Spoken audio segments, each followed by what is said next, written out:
వల్ల వచ్చినటువంటి ఫలితాన్ని అనుభవించడం కోసం వచ్చినటువంటి ఒక సంఘటన కాదు.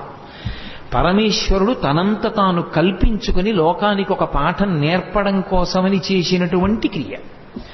అంటే మీకు నేను ఒక ఉదాహరణ చెప్పాలి అంటే, నేను ఇవాళ మీ ముందు ఇలా మెళ్ళో పూలదండ వేసుకుని కూర్చోవడానికి శాస్త్రంలో గతంలో నేను చేసిన కర్మ ఏదో ఫలితంగా ఉంటుంది.